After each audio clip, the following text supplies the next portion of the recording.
In the middle of the night, he's texting and calling Governor Walz a name that we don't use anymore to disability. He's attacking female reporters as piggy and ugly. Trump is being Trump. Really? There's nothing cognitively wrong there? Well, I'm not saying whether there is or isn't. What I'm saying is 77 million people don't care. They voted for him. And those same 77 million people... Is it still that number? They were doing it. Well, you could say that it is or isn't, but the point is he's the president of the United States. Despite the onslaught of stuff that was coming his way, he knocked off folks, and the Democrats let him because they weren't on their... Joy Behar is having another meltdown after Stephen A. Smith reminded her that 77 million Americans are no longer falling for her fake outrage. The left keeps using the same tactic, calling Trump crazy instead of talking about real problems. Welcome to U.S. News Pulse. It looks like Democrats still won't stop with the crazy talk even after voters made their feelings clear. The media keeps trying to create panic about Trump while regular people are focused on real issues like rising costs and safety. The gap between everyday Americans and the elite media has never been bigger. Here's Sonny Hostin trying to corner Stephen A. Smith, but it backfires when he refuses to follow their script. So you recently accused Senator Mark Kelly, a veteran, an astronaut, of crossing the line for participating in a video reminding troops that they can refuse to follow illegal orders. Okay. Let's see some of what you said, my friend. Sure. You know better, Senator Kelly. You know better. How dare you do that? You could go to the House. You can put up drawer paperwork. You can try to start articles of impeachment if you think there's something illegal. I mean, damn, it ain't like y'all haven't done it before. You impeached the man twice. Where'd that get you? Got us behind back in the White House. Had you left him alone since 2020, maybe he wouldn't be back. You don't tell military men and women to ignore an order from the commander-in-chief. You don't do that. Caffeine's a bitch, you know? Now, let me just remind you that Pete Hegseth said in 2016, I do think there have to be consequences for abject war crimes.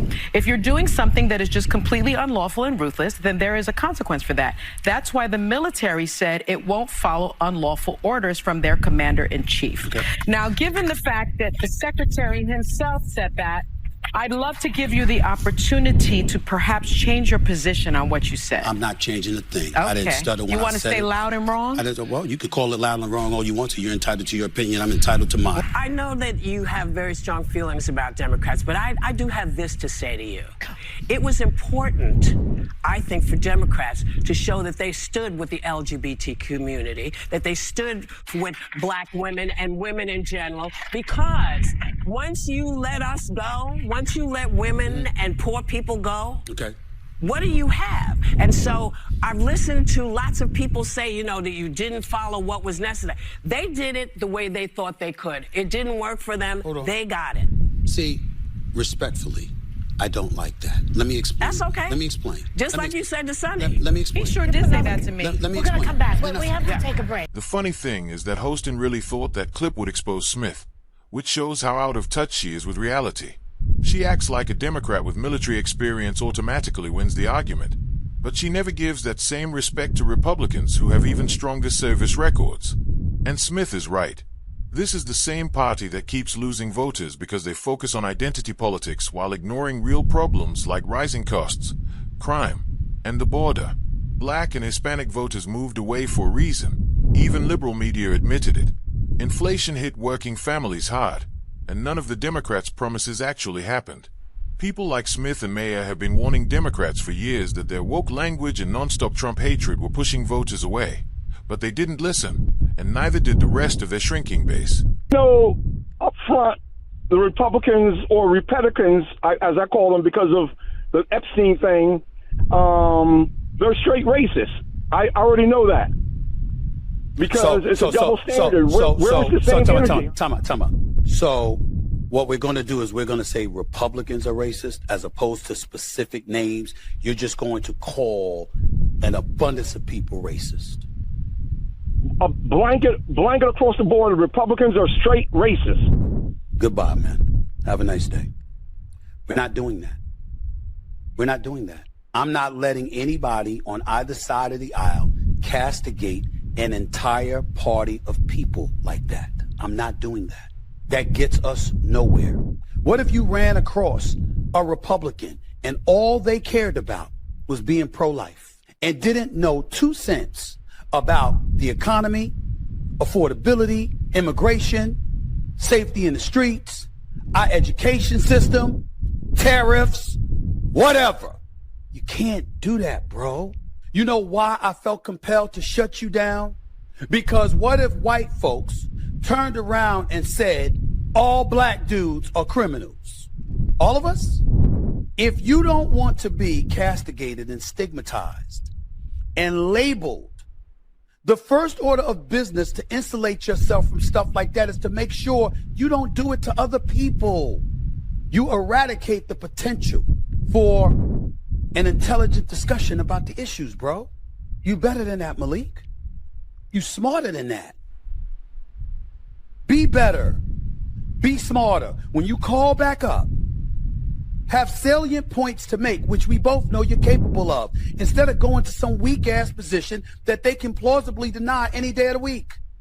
What Republican do you think is going to listen to you if you say they're racist? So every Republican's racist. So you know what that means? That if you got a job, which we know you do, and you work for a Republican, which you probably do and don't even know, you think they're racist too. Where that going to get you? This is where Stephen A. Smith really stands apart from the liberal echo chamber. He refuses to play the game where whole groups of people are called racist just to score political points. Democrats used that tactic for an entire election cycle, but didn't deliver anything real for the communities they claim to support. Smith is right to say that this shuts down real conversation. That's exactly why many frustrated liberals responded to him in 2024. He talks like the reasonable voices people used to hear before the party got stuck in resentment politics and constant identity battles. And that's why the hosts on The View can't fully argue back.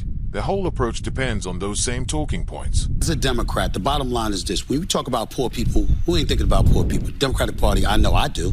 I know that most candidates within the Democratic Party that I know they think about poor folks. I know they think about the desolate and the disenfranchised. I get that. But what I'm saying is that during the campaign, were you doing what it takes to win? You had too many people going after him for stuff that wasn't going to stick. It wasn't going to influence his voters. So what I would say to you, Whoopi, and what I would say to anybody that doesn't want J.D. Vance or Marco Rubio or somebody like that to succeed him, focus on what's going to win. Yeah. That's where my sports background comes in. Tell me what's going to win. I don't want to hear, but I understand the LGBTQ community is important. I understand that the desolate and disenfranchised is somebody we should always be looking out for. I understand the economy. I understand immigration. I get all of that. But the point is, I'm trying to win to make sure that I'm in office and you're not. What is it going to take? The Democrats did not do that last time. And that's what happens. What is the winning issue now? Affordability and safety. Yes. Period. Affordability and safety in the streets of the United States. And a willingness to cross the aisle and show that you're willing to work with people to get stuff done so we don't have this chaos just because we disagree.